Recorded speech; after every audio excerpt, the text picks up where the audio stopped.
disso? É isso mesmo, vamos saber. Eu estou aqui com José Augusto, pai da ANAI, a Associação Nacional dos Direitos Indígenas. Me diz uma coisa, com relação aos direitos do índio, como é que eles vêm sendo tratados hoje? Há muito desrespeito ainda? Bom dia. Sim, há muito desrespeito, sim, sobretudo muito respeito ao direito às suas terras, né?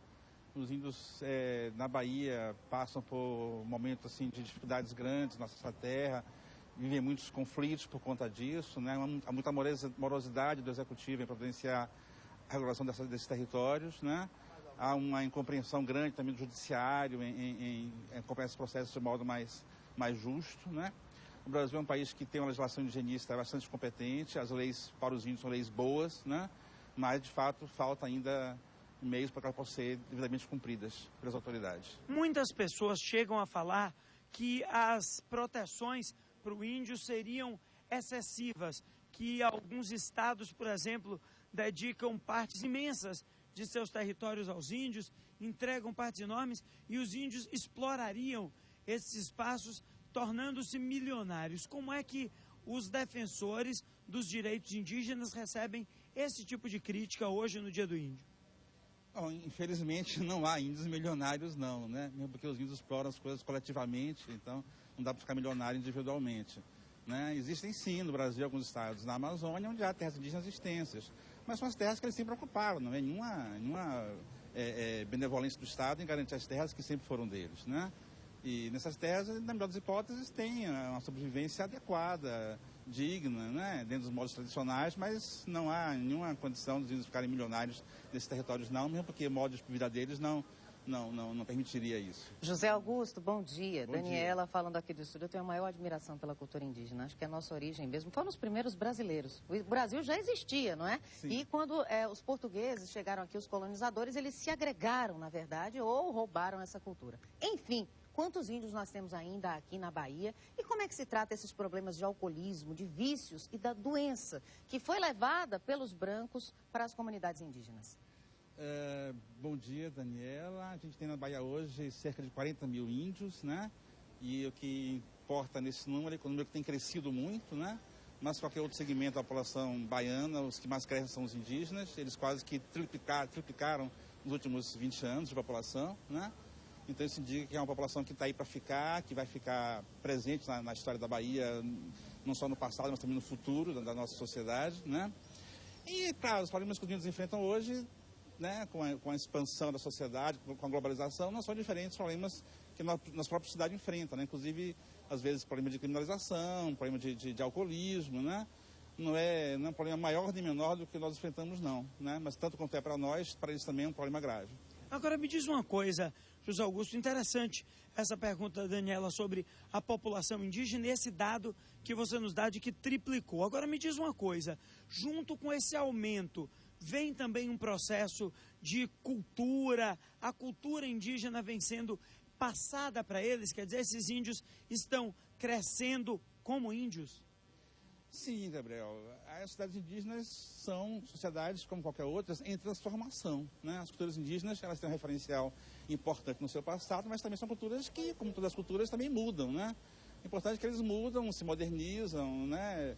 Hoje você tem índios frequentando faculdades, universidades, você tem professores indígenas nas escolas indígenas, né? Então, quer dizer, há uma modernização da cultura indígena, mas há também uma presença muito grande das tradições. As tradições são sempre presentes e são sempre renovadas, ainda que vivendo numa sociedade moderna. Uma questão que intriga a gente, principalmente, que mostra, infelizmente, no dia a dia vários crimes na televisão acontecendo, é a questão da inimputabilidade dos índios em alguns casos. Como é que se vê hoje, já que você mesmo coloca que o índio está cada vez mais igual, crescendo dentro da nossa sociedade, de que forma o tratamento diferenciado na esfera penal? Não existe inimputabilidade, né? O índio é imputável como qualquer cidadão brasileiro, né?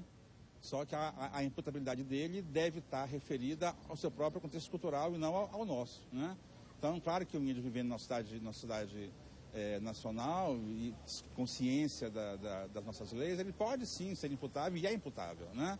Agora, né, ele tem direito de ter essa imputabilidade condicionada aos seus próprios referenciais culturais, né? Tanto que o cacique Babau ficou preso aí, não sei quanto tempo, não é, professor? Ficou preso 5 meses e o que é mais grave, sem acusação formada, sem processo aberto, uma mera prisão preventiva que foi se prolongando, né? O que eu acho que por mera perseguição política mesmo. Mas ele hoje está livre e vai estar hoje, agora daqui a pouco 9 horas, conversando conosco lá na Faculdade de Filosofia da UFBA, em São Lázaro, né? Ele e outros indígenas vão estar lá num seminário que vamos fazer daqui a pouco na UFBA. É aberto ao público, professor? É aberto ao público, no auditório do CRH, Faculdade de Filosofia, em São Lázaro. Que horas? Às 9 horas. Teremos Babau e outros índios também. Às 9 horas da manhã, eu vou até lá. 9h30, isso. Vou até lá. Mas uma coisa, como é que o senhor avalia, o senhor que é antropólogo, a passagem das informações a respeito dessa cultura tão importante para as nossas crianças, para as futuras gerações? Olha, tem melhorado. É muita dificuldade, porque os índios têm pouca presença nas cidades, né? Nas cidades onde estão os órgãos de imprensa, nas cidades que estão os formadores de opinião. Então, como os índios estão pouco presentes nas cidades, é difícil passar a informação correta sobre os índios. Eu diria que isso tem melhorado, isso tem progredido, né? Importante é sempre que se noticia um conflito, uma disputa, que se mostre todo o contexto da disputa, né? E não apenas aquela coisa, os índios invadiram, os índios tomaram, os índios atacaram, né?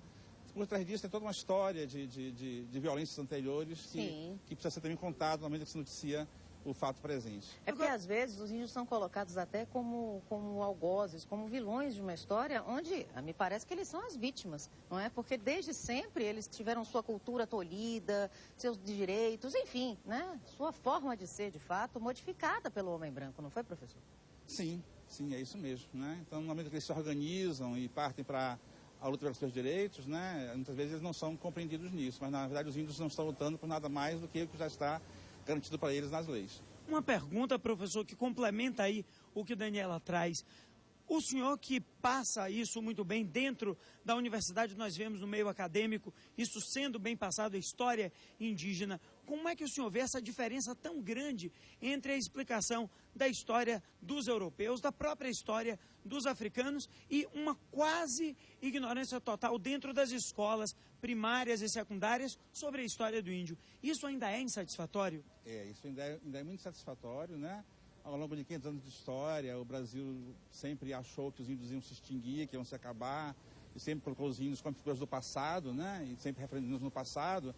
Eles não são no passado, eles estão no presente, estão no futuro também. Então essa história precisa ser melhor contada mesmo, né? Existe inclusive uma lei recente, de 2008, a Lei 11.645, né? 11.145, que é uma lei que obriga o ensino de história e cultura indígena nas escolas, né? Esse ensino ainda não é satisfatório ainda, mas a gente espera que com essa lei, né, aos poucos, esse ensino venha a ser melhorado. Sobretudo melhorado no ponto de dizer que os índios não são figuras do passado, não vivem somente em lugares distantes, né? Os índios são figuras do presente, estão aqui perto, vivem aqui em Ilhéus, aqui em Pombal, aqui em Paulo Afonso, né? E esses são os índios de verdade, não os índios que a gente costuma ver nos livros de história. Ok, professor, muito obrigado. Pois aí, quem quiser conhecer um pouco mais dessa importantíssima história dos nossos ancestrais, dos verdadeiros donos dessa terra, pode ir para a Faculdade de Filosofia, que daqui a pouquinho vai ter bem mais sobre esse assunto. Daniela. Às 9 horas da manhã. A Faculdade de Filosofia fica aqui na Federação, no bairro do São Lázaro. Quem quiser participar, fica à vontade. É um debate interessante, até para você entender. Por exemplo, heróis indígenas, que a gente não fala muito. Tibiriçá salvou São Paulo, ajudou muito os portugueses. Araribóia venceu os franceses. Felipe Camarão derrotou os holandeses. Acesse. Aqui na Bahia a gente tem a história da Catarina Paraguaçu. Enfim, é bom participar para aprender. E a Feira Indígena continua acontecendo, viu? Até quarta-feira que vem, no Campo Grande, de 11 da manhã até 6h30 da noite, vá até lá. Tem coisas lindas. Eu sou uma visitante que não deixo de ir mesmo. Agora eu quero saber, cadê o nosso helicóptero? É verdade, Felipe Brandão, que tem o ferryboat à deriva, o ferryboat Ivete Sangalo? Procede essa informação, Felipe? Bom dia, Daniela Prata, bom dia a todos vocês que acompanham o Bahia no Ar. Pois é, Daniela, vocês estão vendo imagens ao vivo aí do ferryboat Ivete Sangalo na manhã desta terça-feira, 19 de abril. E, pois é, mais um problema com o sistema ferryboat que a gente acompanha ao vivo agora, Daniela. E a informação que a gente recebe é a seguinte: esse ferryboat, ele saiu às 7 horas da manhã com destino, né, em direção ao terminal de bom despacho. E segundo informações, os motores da embarcação deram um problema durante esse percurso e o ferry Ivete Sangalo, que é esse aí que você está vendo nas imagens, chegou a ficar à deriva e está à deriva agora no meio desse percurso de aproximadamente 107 quilômetros até o outro lado da ilha. E olha, Daniela, é bastante preocupante porque o ferry segundo informações, dos 2 motores que ele possui, um dos motores chegaram a ser consertados. Mas, como a gente acompanha na imagem ao vivo, o ferry continua parado e a gente já pode acompanhar também a movimentação, muitas pessoas que estão ali, muitos carros e o pessoal está ali sem saber o que fazer. A informação que a gente recebe é que esse ferry saiu às 7 horas da manhã e não conseguiu chegar até o destino final, que é a ilha do terminal de Bom Despacho. Ontem a assessoria da TWB informou que opera com 8 ferries, no entanto, 2 estão em manutenção, 2 estão desativados e 2 passaram por manutenção, estão aguardando liberação da Capitania dos Portos para poder voltar a operar.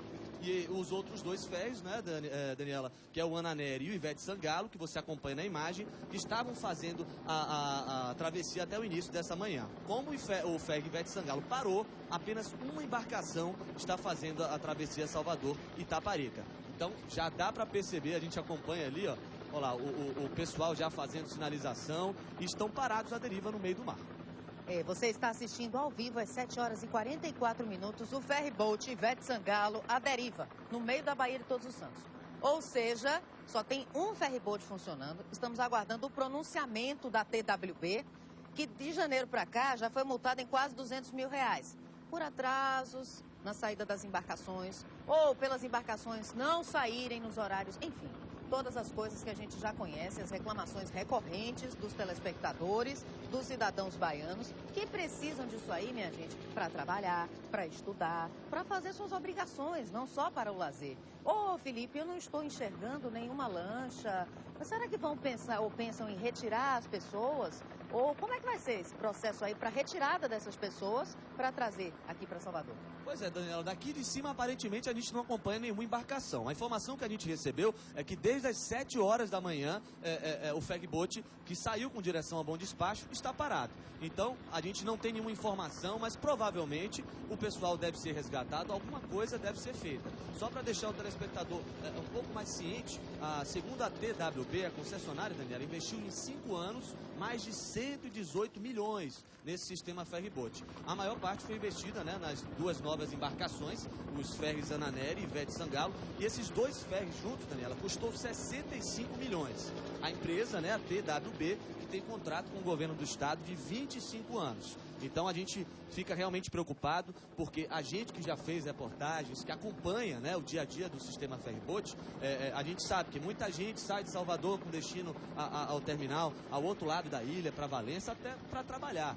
Muitos comerciantes saem vendendo peixe, camarão, desde cedo, Daniela, levando seus produtos para poder vender do outro lado e ganhar um dinheirinho, né, do dia para poder render, ajudar a família. E olha só como está cheio o ferryboat Ivete Sangalo, que até então não tinha tido maiores problemas. Mas é um grande problema, são muitas pessoas que estão no sistema ferryboat e utilizam, né, esse sistema ferryboat diariamente. Então esse problema já vai atingindo a população baiana, que não tem mais paciência com esse sistema do ferryboat, que é bastante precário, Daniela. Não é à toa que o Ministério Público já está em campo. Ao vivo, às 7 horas e 46 minutos, as imagens do ferryboat Ivete Sangalo à deriva. Desde 7 horas da manhã está aí, parado no meio da Baía de Todos os Santos. O Ministério Público, aliás, uma concessão. A empresa TWB e a Agerba descumprem os termos do contrato de concessão e o acordo firmado com o Ministério Público em 2006, segundo a promotora Josiane Suzarte, titular da 5ª Promotoria de Justiça do Consumidor. Por um lado, a TWB é acusada de não prestar serviço satisfatório. Entre os deveres não cumpridos está a falta de prestação de um serviço com regularidade, continuidade, eficiência, segurança, atualidade, generalidade e cortesia. Essa notícia saiu antes do ferry Ivete Sangalo. Só tinham 2 funcionando, agora só tem um, porque como você vê na imagem ao vivo, são elencados problemas como intervalos longos entre a saída dos ferries, poucas embarcações, agora menos ainda, demora no atendimento, péssimas condições de higiene nos ferries, nos terminais. A travessia e as operações de atracação são perigosas pela falta de funcionários preparados para agir em caso de acidente. Ainda, o Ministério Público aponta a ausência de estrutura de primeiros socorros e profissionais de saúde nas embarcações dos terminais. Me diga, se uma pessoa tiver alguma coisa, por exemplo, algum problema de saúde, será que tem alguém lá para ajudar? Vamos falar com uma pessoa que está ao vivo dentro do ferryboat Ivete Sangalo. Quem é que está na linha? Weber Saraiva, Felipe? Bom dia, Weber.